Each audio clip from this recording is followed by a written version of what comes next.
नमो बुद्धाय. जय भीम. सध्या सर्वत्र वर्षावासाचा सुवर्णकाळ सुरू आहे. वेगवेगळ्या ठिकाणी वेगवेगळे ग्रंथ वाचन प्रत्येक बुद्धविहारामध्ये चालू आहेत. आणि अशा वेळेला जास्तीत जास्त धम्माचा प्रचार आणि प्रसार करत असताना धम्मामध्ये माणसानं बघणं असायला पाहिजे. त्यामुळे तो बुद्धाचा एक मैत्री भावनेविषयी एक संदेश आहे. तो संदेश इथं मला आठवला आणि तो आपल्यापुढं सांगावासा वाटतो. तर आपल्याला पाहता येईल आधी की मैत्री भावना म्हणजे काय.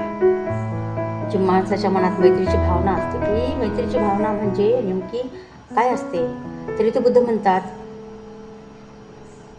मिलनाचा तर आनंद आहे पण वियोगाचे दुःख नाही. अशा भावनेला मैत्री भावना असे म्हटले जाते. सर्व प्राण्यांवर प्रेम करणं म्हणजे सर्वांशी मैत्री करणं आहे. परंतु मनुष्याला प्रेमाचा बाण तेव्हाच विदीर्ण करतो जेव्हा तो एखाद्या विशिष्ट व्यक्तीवर आपले मन केंद्रित करतो आणि त्यामुळे त्याला वियोगाचे दुःख होते. म्हणून तथागत बुद्धांनी प्रेमाला दुःखाचे मूळ म्हटले आहे आणि सर्व प्राणीमात्रांशी मैत्री करण्याचा आदेश दिला आहे की जेणेकरून वियोगाचे दुःख होणार नाही.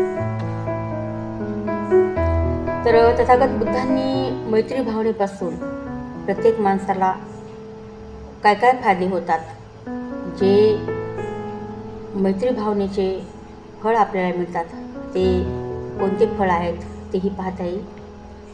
तर ते फळ पाहताना पहिलं आहे, मैत्री भावनेपासून माणसाला 10 प्रकारचे लाभ होतात.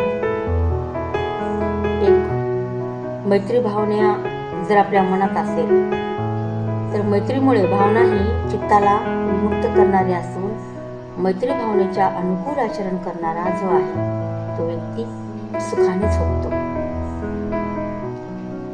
दुसरा आहे, तो सुखाने झोपून उठतो. तिसरं आहे, त्याला वाईट स्वप्ने पडत नाहीत. आणि चौथं आहे, तो सर्व लोकांना आवडतो. पाचवं आहे, मनुष्यांशिवाय इतरांनाही प्रिय होतो. देवता त्यांची रक्षा करतात. त्याच्या पुढचं आहे, लवकरच त्याची समाधी लागते. तो सर्वांगाने प्रसन्न असा राहतो. त्याच्या पुढचं आहे, भयभीत न होता तो मृत्यूला सामोरे जातो. आणि शेवटचा आहे, तो अर्हत पदापर्यंत जरी नाही पोहोचू शकला तरी ब्रह्मलोकात तो अवश्य मात्र जन्मग्रहण करतो.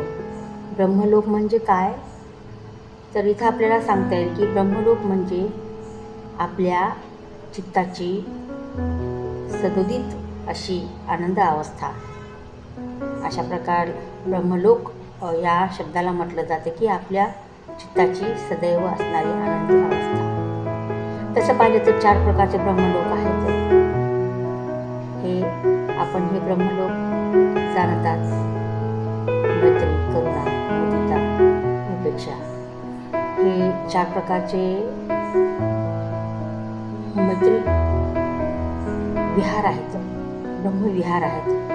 तर म्हणून इथं बुद्ध असं म्हणतात की मैत्री भावनाचा बुद्धांनी सांगितलेला हा अतिशय चांगला मैत्री भावनेचा अर्थ आहे. मैत्री भावना प्रत्येक माणसानं आपल्या हृदयात जर बाळगली तर कोणालाही कोणाशी वैर बाळगण्याची गरजच पडणार नाही.